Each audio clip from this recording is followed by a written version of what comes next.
Mr. Toastmaster, fellow Toastmasters, and honored guests.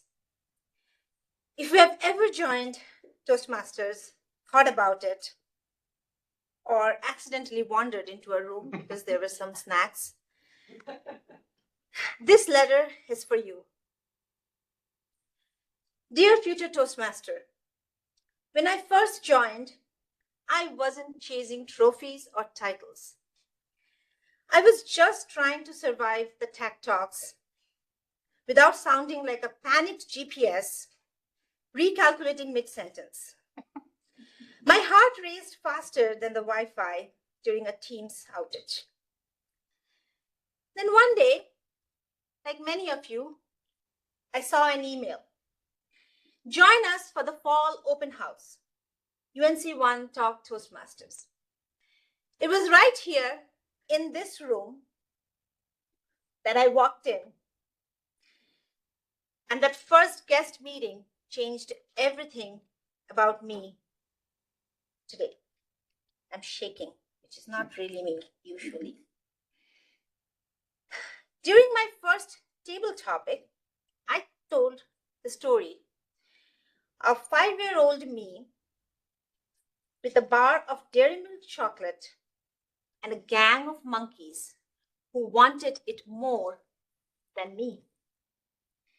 There I was, negotiating with the monkeys, holding dearly my Dairy Milk in my hand and screaming, "No!" and waving the chocolate like as if it's my diploma. The speech was heartwarming, but it was messy. It was full of ums and nahs, and not to mention, it went way over the allocated time. But people laughed, they clapped, they gave me a feedback that didn't crush my spirit. And then I thought, maybe this is where I'm supposed to be, because my initial panicking style of tech talks was not really working out. So give this a try. After joining Toastmasters, I discovered something called Pathways and Basecamp. Those are Toastmasters' magical GPS for nervous speakers like me. It guided me like a friendly voice saying, Step 1, do your icebreaker. Step 2, do not faint while doing your icebreaker. So during club meetings, just like Daniel today, I started taking small roles. Joke master, word of the day, then slowly timer. And somewhere in between those flashing lights and spontaneous table topics, confidence quietly tiptoed in. I don't know. Every speech since then has been my own little adventure. When I explored my communication style, just like Brandon did today, I learned I'm a supportive, initiating, and direct in my communication style, and ironically, selectively analytical. Those who know what I do will laugh at it. And my title is Analytical Solutions Manager. So there you go. When I gave my persuasive speech, titled From Tantrums to TED Talks, the entire room laughed about how we change our persuasion style over the years, from toddler tantrums to adult PowerPoint slides with too many transitions. And when I spoke about mentoring, I realized it's not about well-intentioned wisdom dumping. It's about walking beside someone, not ahead of them. My evaluator told me, you varied your voice beautifully, but next time, tie your ending back to your stories. That advice stuck with me. It reminded me that great storytelling isn't about punchlines. It's about the thread.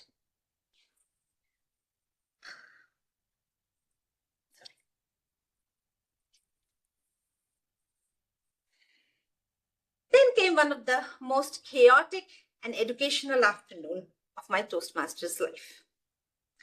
I gave a speech where my fellow Toastmasters were told they could disrupt me mid-presentation. No, they did not hold back. Questions flew mid-presentations. Phone rang, folks interrupted, asked questions. It felt like teaching a classroom full of caffeinated squirrels. For 7 minutes, I tried to hold on to a smile, redirect, stay calm, all while negotiating with the universe in my head, with my face going red and red and red, and my jaw going stronger and stronger, tightening, and it was finally over. The 7 minutes was over. My speech was over. And I realized something very powerful. Communication isn't about control. It's about composure. Keeping your composure as you talk is very, very important. And just when I thought I had enough composure by now, I did the laughter is the best medicine speech to show my body how I use my hands, my gestures for a speech. And that speech wasn't about jokes, I tell you. It was about laughter yoga. Yes, real yoga, without the mat, and a whole lot of contagious giggles. I led the audience through breathing exercises with rhythmic hand gestures and a whole lot of laughter. You would think that would be awkward for a speech, but it was hilarious. Some of the folks in this room has evaluated me for that speech. People loosened up, joined in, and we all realized how powerful it feels to laugh on purpose. That day I learned body language is the bridge between message and connection. A smile, a gesture, a shared laugh can sometimes speak louder than any line in your script. Honestly, I still feel Toastmasters should include laughter yoga as an icebreaker activity. But I don't have TI International degree on that yet. Now I'm slowly starting to feel really comfortable with my speeches. And guess what? Toastmaster decided to test my leadership voice. Boy. As I began taking on roles as like evaluator, Toastmasters of the day, I realized leadership isn't about a title. It was participation. It was listening, guiding, and helping every meeting run smoothly, even when the agenda didn't.